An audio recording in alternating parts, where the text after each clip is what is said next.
Sean from the Courtney Elementary Community School Society. We're here during summer break to do a bit of planning for some garden work here. So we got some ideas, doing a bit of preliminary work, and we'll just shoot some video and take you through it. So let's go. The same level, so that there's absolutely level with the cement around the picnic table. Right.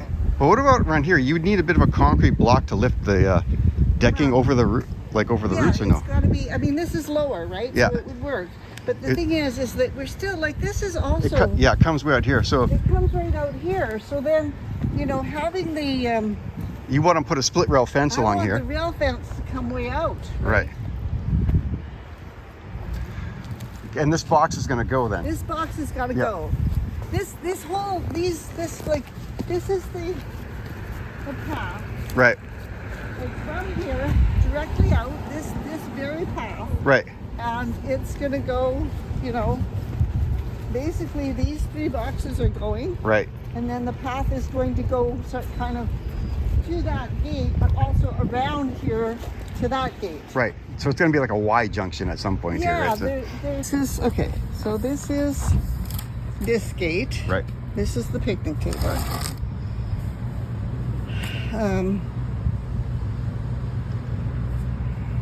You know, this would be actually better if it came out farther, and maybe we can make it come out farther and turn more sharply or something.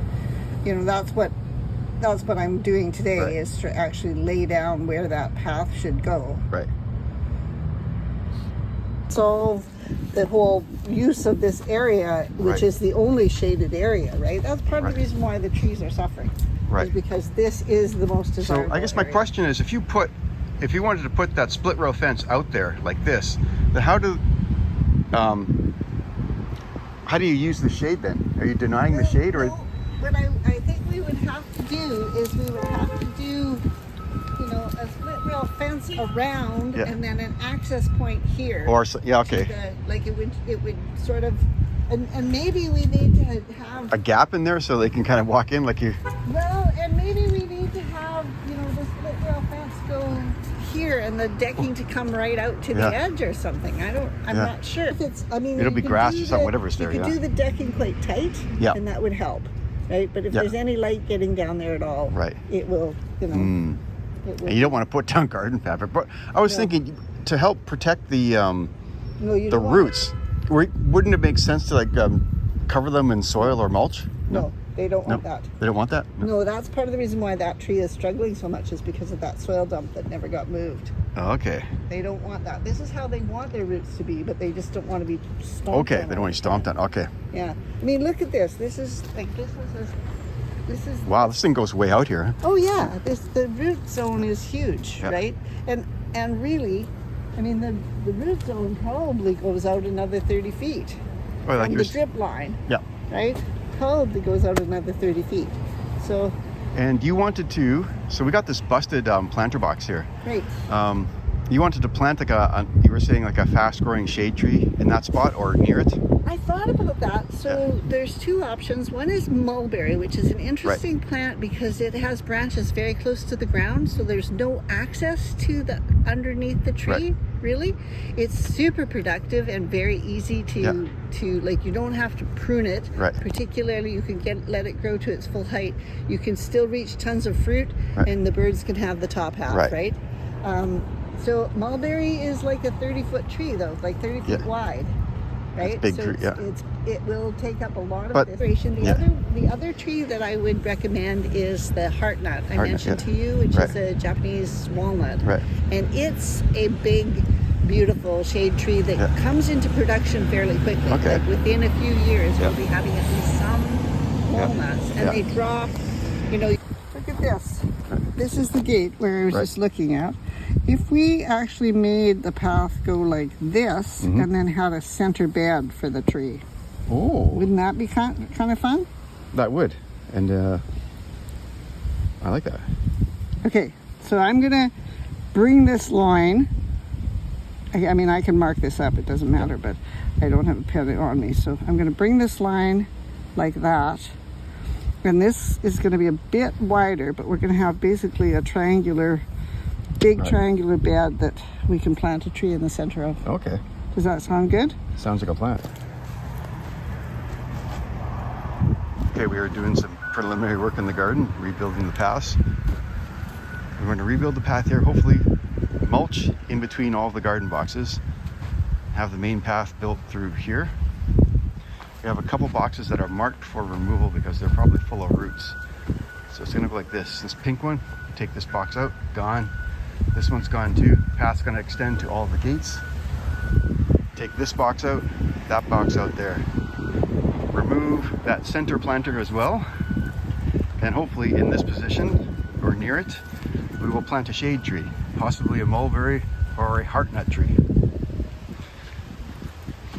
And the benefits of those trees are they grow fast, lots of shade, and you can eat the fruit.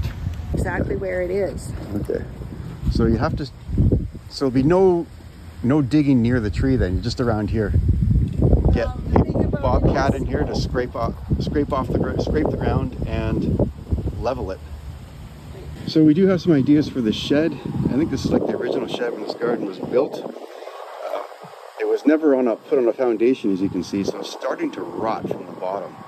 So one idea is to put in better cisterns in here and potentially, obviously, rebuild the shed, maybe bigger, but move it over a bit over to the left and pull it more towards the camera here.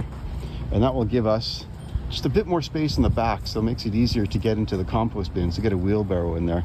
And then maybe put on this side here a leaf bin. So we got maybe some grass clippings and leaves, just get some pallets and bang them together. So we got a little bit of a pen for that stuff because we're going to need them to mulch garden beds. Big part of the project is rebuilding paths.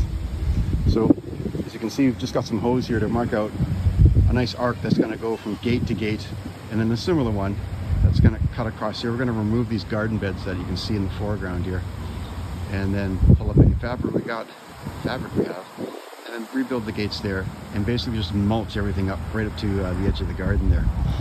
Hopefully we can convince the school district to build us a nice bit of a boardwalk here to protect the roots, and potentially a boardwalk space in between these two trees here, because this is the only shade in the garden.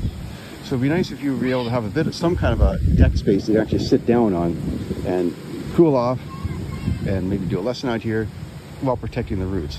And we were thinking about it as well. We might as well also consider building a nice split rail fence here that would go around the, in front of the boardwalk and extend to the gate. One, it would look nice. It would also add extra protection. So therefore, maybe if you had a gap over here by the table, you kids can just walk, or a class can walk in here and they can sit down on the boardwalk and do what they want to do, and then plant some bulbs or perennials or whatnot along the fence line that would go in here, and it would just look really nice and help protect these trees. That's one of the big things we want to do. Is these trees look pretty good. The ones closer to the road don't look so good. And we were thinking originally mulch, but now if you look down here, there's a lot of roots close to the surface. We're wondering now about the feasibility of running a boardwalk through here. And actually some wooden planks off the ground would look really nice. Gonna be really expensive.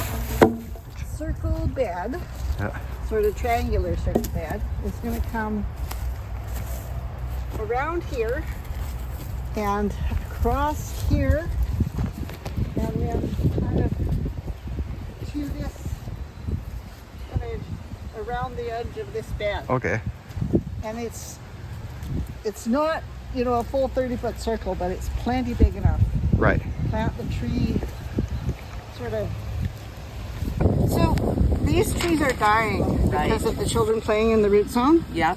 So what we're planning to do is have a little, what do you call that kind of fence? A split rail fence? Split rail fence going around. Mm-hmm. And this pathway, I'm actually just adjusting it because I'm going to make a center bed here. We'll be down to 10 beds and a little one. This one that was here is still going to be here. We figured out that it can stay. Okay. And the idea is, this is boardwalk. I actually am wanting to extend the boardwalk right to the trunk of that middle tree, because that would give us a lot of shaded area to actually to use this picnic area. And Oh, I see. Still be able to protect the root zone of the tree from the traffic, right? Oh, okay. So we will be reducing the number of beds. This is going to be gone because it's rotting. And that's that square thing over there? Yeah. Okay. And then this will all be planted, the understory of the trees, like along the fence, along the chain link fence.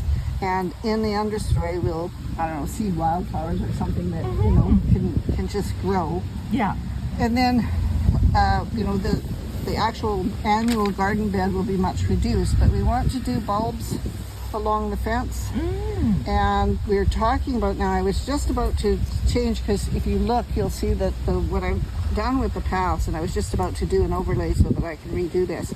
I'm going in a big curve here, and then this big curve, and then there will be sort of a triangular circle bed here. Oh, and okay. We're going to plant a big shade tree, something like heartnut or something that's like a fast-growing food producer that will then provide shade in another part of the garden as well. Yeah. And because it's going to be in a big bed, we're hoping that, you know, it will also have its root zone protected enough that it can survive. Yeah.